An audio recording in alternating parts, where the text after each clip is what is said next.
ഇത്രയും കരുത്തുള്ളതാണെങ്കിലും സൃഷ്ടാവ് ഭൂമിയിലേക്ക് ഇറങ്ങി വന്നത് എനിക്ക് വേണ്ടിയാണ്. ഇതിനു വേണ്ടി ഒന്നും വന്നില്ല. എനിക്ക് അതൊരു അത്ഭുതമല്ലേ? ഇതെല്ലാം ഈ പർവ്വതങ്ങൾ, ഈ ഹിമാലയം പോലും ദൈവം നിർമ്മിച്ചത് എങ്ങനെയെന്നറിയാം? തന്റെ വാക്കുണ്ട്. ഉണ്ടാകട്ടെ എന്ന് പറഞ്ഞപ്പോൾ ഇതെല്ലാം ഉണ്ടായി. പക്ഷെ ഉണ്ടാകട്ടെ എന്ന് പറഞ്ഞപ്പോൾ ഉണ്ടായി വന്നിരിക്കുന്നല്ല ഇത്.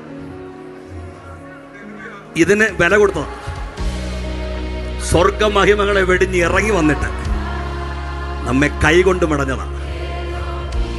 ഇനി അതിലും അഭിമാനം. ദൂതൻ തെറ്റ് ചെയ്തപ്പോ ആദരിച്ചില്ല, പക്ഷെ നമ്മൾ പാപം ചെയ്തപ്പോ സ്വർഗത്തിൽ ഇരുന്നു കൊണ്ട് വീണ്ടെടുപ്പ് ഉണ്ടാകട്ടെ എന്ന് കർത്താവ് കൽപ്പിച്ചതല്ല.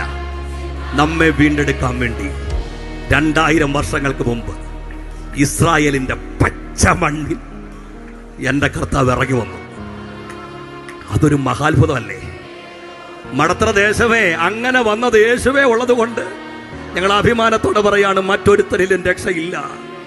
ആകാശത്തിന്റെ കീഴിൽ മനുഷ്യന്റെ ഇടയിൽ മടത്തറ ദേശത്തിനും രക്ഷയ്ക്കുള്ള ഏകനാമം യേശുവിന്റെ നാമമാണ്.